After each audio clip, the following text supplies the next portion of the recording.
All right, for my third example today, I'm going to go with number 3 on page 6.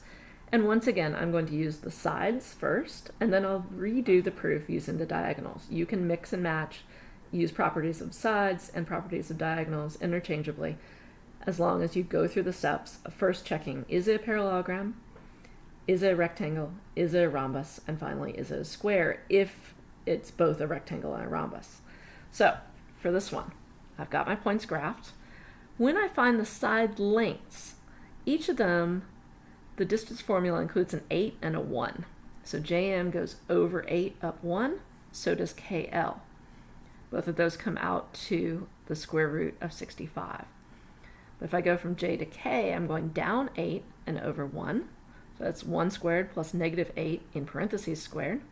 And that again comes out to the square root of 65. And same thing for ML.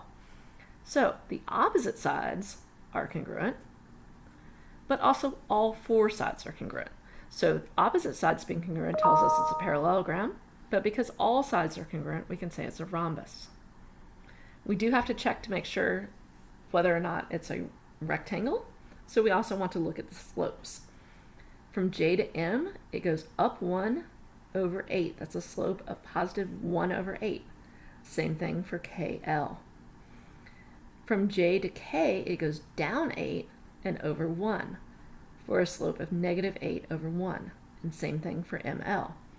Notice JM and KL, those are opposite sides. They have the same slope. They're parallel. JK and ML are opposite sides. They have the same slope. They're parallel. So opposite sides are parallel, so it is a parallelogram. But we already knew that. But also, here we have positive 1 over 8. Here we have negative 8 over 1. So the sign has changed and the fraction has flipped over. These are opposite reciprocals. That means that these consecutive sides are perpendicular. So if consecutive sides are perpendicular, then we have a rectangle. So this thing is a parallelogram. We've got that 2 different ways. We also know it's a rhombus. We also know it's a rectangle. Anytime we get something that is both a rectangle and a rhombus, then we can say it's a square. The definition of a square is a parallelogram that has the properties of both a rhombus and a rectangle. So this is a square. We could also have used the diagonals just as easily. When I'm using diagonals, I look first at the midpoint because that tells me whether or not it's a parallelogram. Then I look at the length or the slope. All right, the length tells me whether or not the diagonals are congruent, which would make a rectangle. The slope tells me whether or not the diagonals are perpendicular, which would make a rhombus. So when I get the midpoints of these diagonals, JL has a midpoint at negative 0.5 in X and 2.5 in Y. When I use the midpoint formula for KM, I get exactly the same point. These two meet at the midpoint of each of them, so they bisect each other. That's what bisect means. So this is a parallelogram. We can also look at the lengths of these using the distance formula. So from J to L, it goes over 9 and down 7. 9 squared plus 7 squared comes out to 144 under the square root. Square root of 144 is 12. From K to M, it goes over 7 up 9.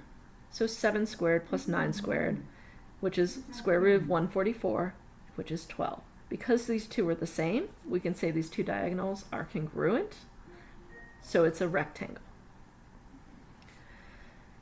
And finally, we can check the slopes of the diagonals. So the slope of the diagonal JL, it goes down 7 and 9 over. That's a slope of negative 7 over 9. KM goes up 9 and over 7 for a slope of positive 9 over 7. These two are opposite reciprocals. One's negative, one's positive, and the fraction has flipped over. So that means that these two diagonal line segments are perpendicular, which means that this shape is a rhombus. So we've determined it's a parallelogram, a rectangle, and a rhombus. Since it is both a rectangle and a rhombus, it is a square. So our conclusion is that KJML is a square.